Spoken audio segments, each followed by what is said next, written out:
Palantir technology is currently being used to slaughter women and children, and we are told that he is one of the good guys.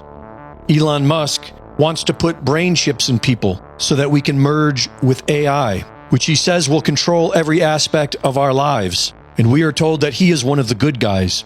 These are the front men of the technocracy, which is being created with the help of the Trump administration.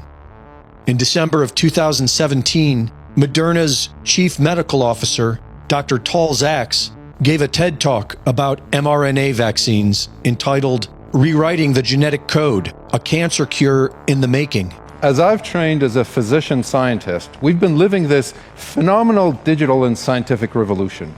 And I'm here today to tell you that we're actually hacking the software of life, and that it's changing the way we think about prevention and treatment of disease. So here's all the biology you need to know in 30 seconds. Our body is made out of organs. Our organs are made out of cells. And in every cell, there's this thing called messenger RNA, or mRNA for short, that transmits the critical information from the DNA, our genes, to the protein, which is really the stuff we're all made out of. This is the critical information that determines what a cell will actually do.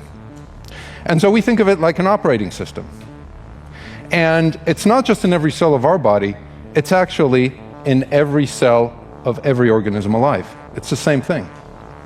And so if you could actually change that, which we call the software of life, if you could introduce a line of code or change a line of code, it turns out that has profound implications for everything from the flu to cancer. About 3 years later, led by Operation Warp Speed, billions of people were injected with this technology, Reset Plan.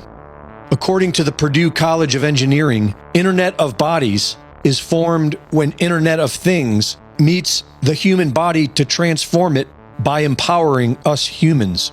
A network of tiny devices on, around, or in the human body, comprising of function like sensing, analytics, communication, actuation, powering, and harvesting.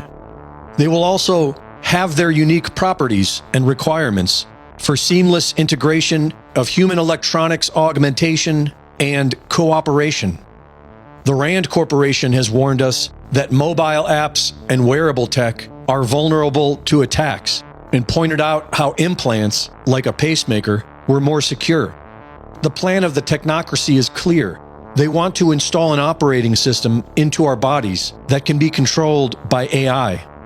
On Trump's first day in office, he announced the follow-up to Operation Warp Speed, Stargate.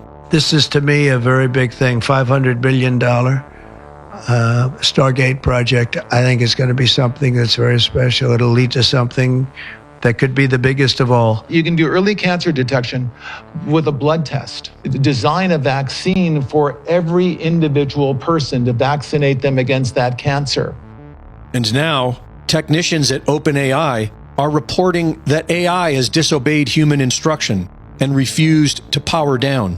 The O3 model, developed by OpenAI, known as the smartest and most capable to date, rewrote its own code in order to ignore instructions given to shut down. Elon says that this is all inevitable and might even be the end of mankind.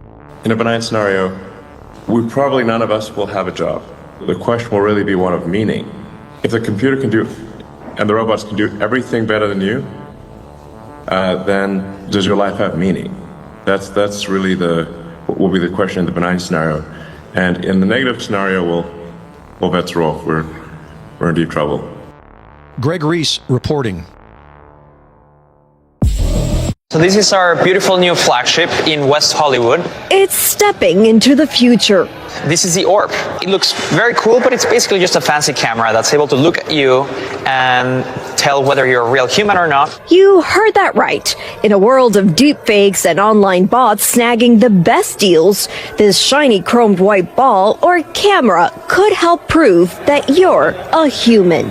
That's the concept behind World, an open infrastructure co-founded by Sam Altman of OpenAI and architect of ChatGPT. We wanted a way to make sure that humans stayed special and central in a world where the internet was going to have lots of AI-driven content. Tiago Sada is the chief product officer at Tools for Humanity. It's called World App. The primary contributor to World. You can simply say here, you want to verify your World ID. So tap on that. It looks like something out of an episode of Netflix's Black Mirror. And I had my doubts, but I tried it. You first have to download an app. It'll take a picture of your face and your eyes. Show the QR code. So you just look at the golden dot. Then the photo and eye scan. All right, so it's all set. And so now here on your phone, it's telling you the orb is right now verifying your humanity. The data is then sent to your phone. The idea is that it can be used on dating apps, video games, or when buying concert tickets, proving that it is in fact a person, not a machine. AI is amazing, right? We now get to do many things that we couldn't do before. But one of the problems is that when everything can be faked, we don't know who and what to trust. More than 12 million people have already done this.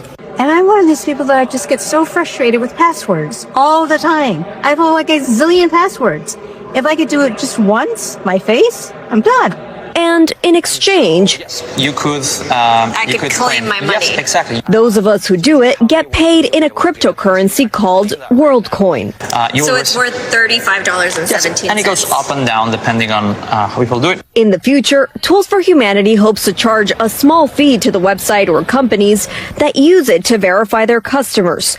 But right now, it's not making any money. Another possible roadblock, privacy concerns. And so what's really going to be key is how is that data held? How is it stored? How is it transferred? Is it deleted immediately? World says that anyone who does this, including me, can delete the information at any point. Okay, what is the privacy aspect of it? I know they mentioned that they deleted off their platform. A woman in Greg Abbott's Republic of Gilead, I'm sorry, I'm kidding, it's Texas, they apparently self-induced an abortion for reasons that we will get into. But they did that, and that is illegal because women don't really have rights in Texas. And so the police did the normal, reasonable thing you would do after that happened. They performed a nationwide search of more than 83,000 automatic license plate reader cameras across the country to track her down. That's what they did. By the way, that includes on cameras in states in which women do still have control over their bodies. So if you exercise control over your own physical form in a place where they know better than you do, and then you flee to civilized lands, they will track you down even there. Don't think that you have privacy, that you're free anywhere in America. The cops can find you wherever you go. And so on May 9th, an officer from the Johnson County Sheriff's Office in Texas searched the system Flock. They do these cameras for evaluations of license plates, and gave the reason as, quote, had an abortion, search for female, which sounds like it could be the name of an episode on The Handmaid's Tale. Had an abortion, search for female. No, that's the explanation. The cop was like, there's a terrible female out there. She needs to be tracked down. And so usually when officers search Flock cameras, they're required to provide a reason for doing so, but they don't generally have to get a warrant or any sort of court order. To search tens of thousands of cameras across the country, they don't need a warrant. And so they can do that. They can do that in their own district, in the state, across the country. They searched 6,800 different networks of cameras, almost 84,000 cameras in total. The officer looked for hits over a month-long period. He didn't just do this once, like a fluke, a whim. He spent a month searching for her across the country on this because no other crimes were committed in Texas at that point. There was nothing else that needed to be investigated. There was just a woman who did a